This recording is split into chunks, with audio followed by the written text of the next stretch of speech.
بدعوة من فخامة رئيس الجمهورية العماد ميشيل عون، عقد المجلس الأعلى للدفاع اجتماعاً طارئاً خصص للبحث في الانفجار الكبير الذي وقع في مرفأ بيروت بعد ظهر اليوم.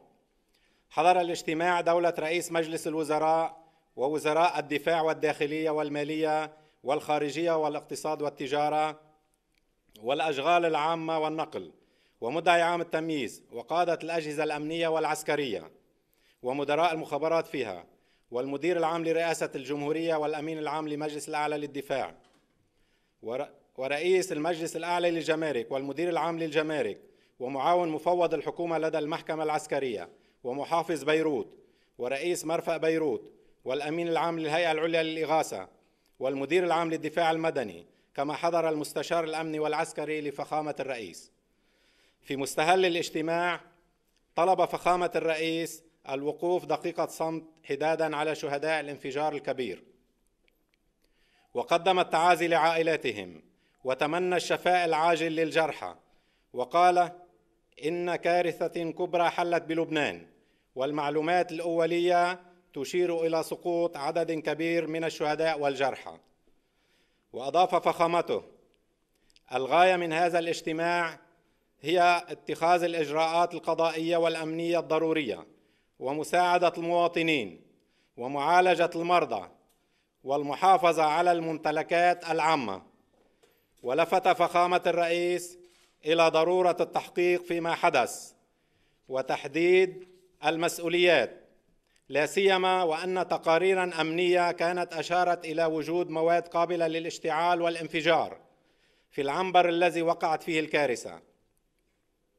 وقال فخامة الرئيس إن اتصالات عدة وردت من رؤساء وملوك دول عربية وأجنبية للتضامن مع لبنان في محنته المستجدة وتقديم مساعدات عاجلة في مختلف المجالات.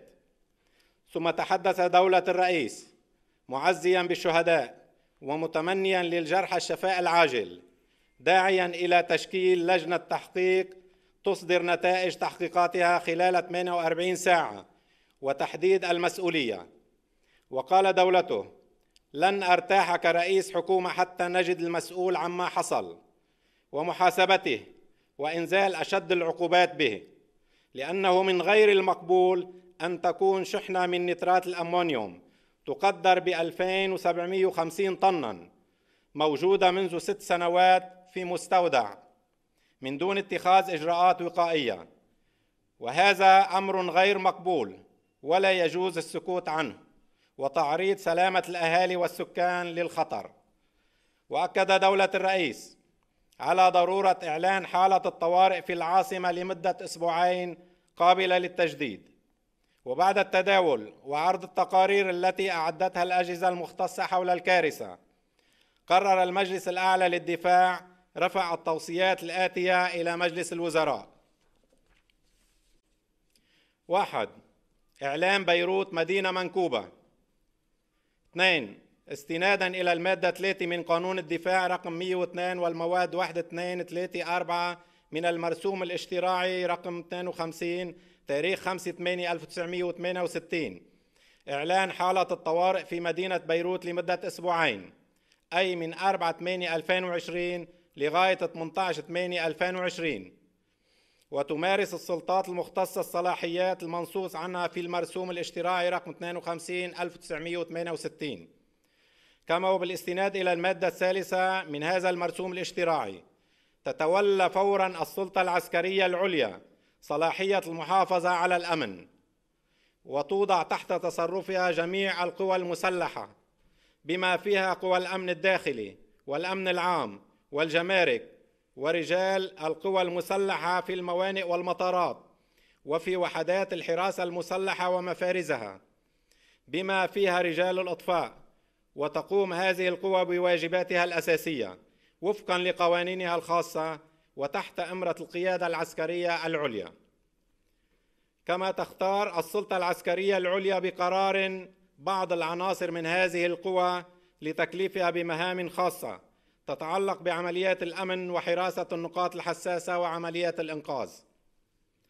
3. تكليف لجنة تحقيق بالأسباب التي أدت إلى وقوع هذه الكارثة على أن ترفع نتيجة التحقيقات إلى المراجع القضائية المختصة في مهلة أقصاها 5 أيام من تاريخه، على أن تتخذ أقصى درجات العقوبات بحق المسؤولين. 4. تخصيص اعتمادات للمستشفيات لتغطية النفقات الاستشفائية للجرحى. 5. دفع التعويضات اللازمة لعائلات الشهداء. 6. تحقيق كميات من القمح بعد أن تلفت تلك المخزنة في الإهراءات. 7. تجهيز مرفأ طرابلس لتأمين العمليات التجارية من استيراد وتصدير. 8. تشكيل خلية أزمة لمتابعة تداعيات هذه الكارثة على الصعد كافة. 9. حصر بيع الطحين للأفران. 10. تكليف الهيئة العليا للإغاثة مسح الأضرار بالتنسيق مع الجيش اللبناني. 11. التواصل مع جميع الدول وسفاراتها لتأمين المساعدات والهبات اللازمة وإنشاء صندوق خاص لهذه الغاية. 12. تكليف الهيئة العليا للإغاثة تأمين إيواء العائلات التي لم تعد منازلها صالحة للسكن، والتواصل مع وزارة التربية لفتح المدارس لاستقبال هذه العائلات. 13. وضع آلية لاستيراد الزجاج وضبط أسعار المواد التي تستعمل في ترميم الأضرار. وقرر فخامة الرئيس تحرير الاعتماد الاستثنائي المنصوص عنه في المادة 85 من الدستور وفي موازنة العام 2020، والذي يبلغ 100 مليار ليرة لبنانية يخصص لظروف استثنائية وطارئة. كما أعلن دولة الرئيس الحداد الوطني والإقفال لمدة 3 أيام. شكرا. لجنة التحقيق يعني بتعطي النتيجة مدة أقصاها 5 أيام.